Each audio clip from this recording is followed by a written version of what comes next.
মুসল্লিয়ান কিরাম,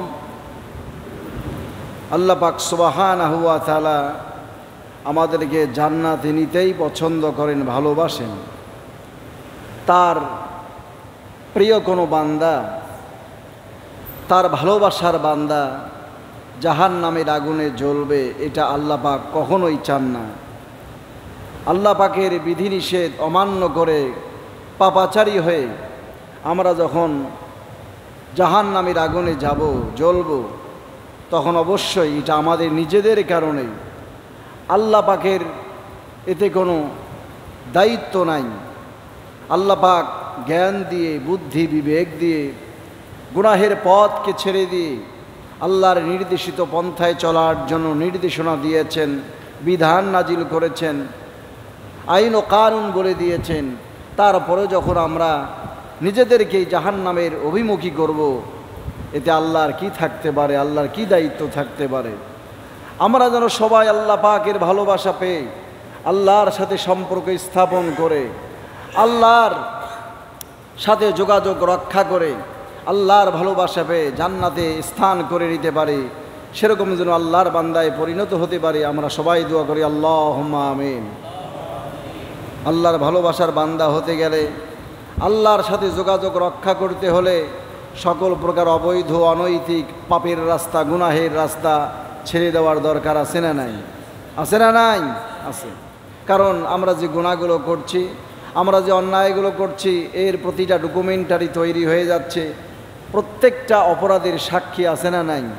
গত জমায় আমরা আলোচনা করেছিলাম গুনাহের সাক্ষী 8 জন। কয়জন? 1 জমিন আমরা আলোচনা করেছি। 2 হচ্ছে মানুষের শ্রবণ শক্তি, 2 হচ্ছে মানুষের হাত, 3 হচ্ছে মানুষের পা, তাই না? এরপরে গুনাহের যে সাক্ষী হয় আমাদের অস্তিত্ব থেকে, গত জুমায় আমি বলেছিলাম আল্লাহ পাক কোনো ফেরেশতার সাক্ষী বা অন্য কোন মানুষের সাক্ষী বান্দা গ্রহণ করবে না, আল্লাহর কাছে এটা আবেদন করবে। সে নিজের অস্তিত্ব থেকেই কি করবে? সাক্ষী দাবি করবে। আল্লাহ পাক সুবহানাহু ওয়া তাআলা তার অস্তিত্ব থেকেই সাক্ষী দিয়ে দেবেন। তার হাত, তার পা সেদিন তার কর্মের, কাজের সব বৃত্তান্ত বলে দেবে। শুধু তার হাত আর পা নয়, তার অস্তিত্বে আরও সাক্ষী রয়েছে। সেটি হচ্ছে তার শ্রবণ শক্তি। এই যে কান, কান দিয়ে মানুষ শোনে কি শোনে না? ভালো শোনে, মন্দ শোনে, যা শোনা উচিত নয় তাও শোনে, যা শোনা দরকার তা শোনে না। আছে কি না বলেন? কান। চক্ষু দিয়েছেন আল্লাহ পাক নিয়ামত স্বরূপ। এই চক্ষু দিয়ে আল্লাহ পাক যা দেখতে বলেছেন তা দেখে না, আর যা দেখতে নিষেধ করেছেন তা দেখে। আছে না নাই? সেজন্য তার সাক্ষী এই চোখ। এরপরে তার চামড়া। এই চামড়া আমার অস্তিত্ব, আমার সাথে জড়িয়ে রয়েছে, এই চামড়াও সেদিন সাক্ষী হবে। আল্লাহ রাব্বুল আলামিন বলেন, وَيَوْمَ يُحْشَرُ أَعْدَاءُ اللَّهِ إِلَى النَّارِ فَهُمْ يُوزَعُونَ।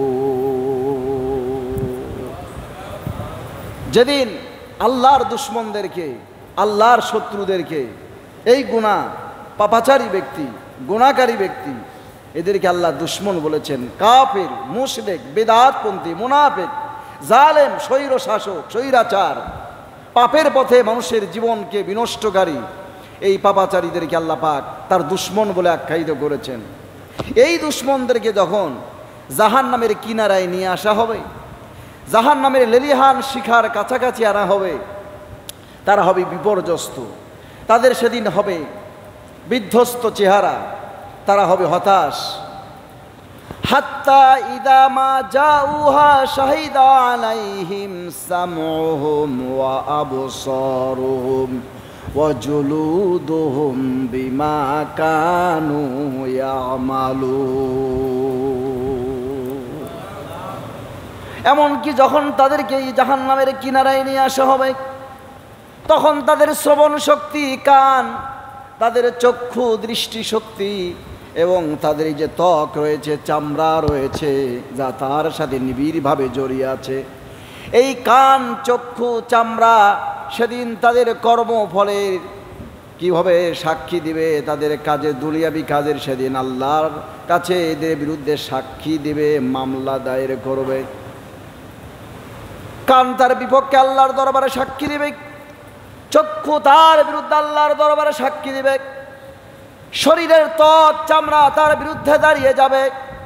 তখন তারা হতবাক হয়ে, বিস্ময়ে বিমূঢ় হয়ে তার অস্তিত্বের অঙ্গ প্রত্যঙ্গগুলোকে, কান চক্ষু আর চামড়াকে লক্ষ্য করে বলবে, অকলু লিমা অকলু লিজুলুদিহিম লিমা শাহিদতুম আলাইনা, তোমরা কেন আমাদের বিপক্ষে সাক্ষী দিচ্ছ?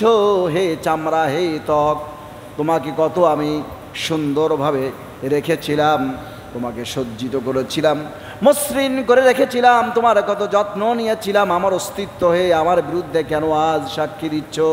কেন আজ আল্লাহর আদালতে আমার বিরুদ্ধে মামলা দায়ের করছো? ত্বক আর চামড়ার জবান খুলে যাবে সেদিন। এই পাপাচারীকে লক্ষ্য করে তার চামড়া বলবে, ক্বালু আনতাকানাল্লাহুল্লাযী আনতাকা কুল্লা শাই।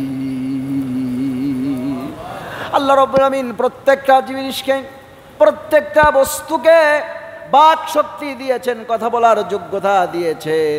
তারই ধারাবাহিকতায় আমাদেরকে আল্লাহ পাক বৃত্তান্ত শিখিয়েছেন, বর্ণনা করার শক্তি দান করেছেন। দুনিয়ায় চলতে গিয়ে আমাদের উপস্থিতিতে যা কিছু করেছো, যেই অন্ধকারে, পাপের অন্ধকারে নিমজ্জিত হয়েছো, গুনাহ করেছো, আমরা সাক্ষী ছিলাম। আমাদেরকে সাক্ষী রেখে এই অন্ধকার পাপের পথে পা বাড়িয়েছো, গুনাহ করেছো। এই জন্য আল্লাহ রাব্বুল আমিন যেহেতু আমাদেরকে আজ তোমার বিরুদ্ধে সাক্ষী হিসেবে দাঁড় করিয়েছেন, সবাইকে যেমন কথা বলার যোগ্যতা দিয়েছেন, আমাদেরও দিয়েছেন। এই জন্য আজ আল্লাহর আদালতে তোমাদের বিরুদ্ধে আমরা আল্লাহর দরবারে সাক্ষ্য দিচ্ছি। আমার ভাইরা, এই কথা বলে আল্লাহ রাব্বুল আমিন তার পথ থেকে বিচ্যুত হয়ে যাওয়া গুনাহগার ব্যক্তিদেরকে লক্ষ্য করে সতর্ক করে বলেন, অমা কুনতুম তাস্তাতিরুনা আইয়াশহাদা আলাইকুম সামউকুম ওয়ালা আবসারুকুম ওয়ালা জুলুদুকুম ওয়ালাকিন যানানতুম আন্নাল্লাহা লা ইয়ালামু কাসীরাম মিম্মা তা'মালুন। তোমাদের চামড়া, তোমাদের কান, তোমাদের চক্ষু তোমাদের বিরুদ্ধে আল্লাহর আদালতে মামলা দায়ের করবে, এটা তোমরা ধারণা করতে না, এটা মনে করতে না, এটাকে তোমরা গুরুত্বই দিতে না।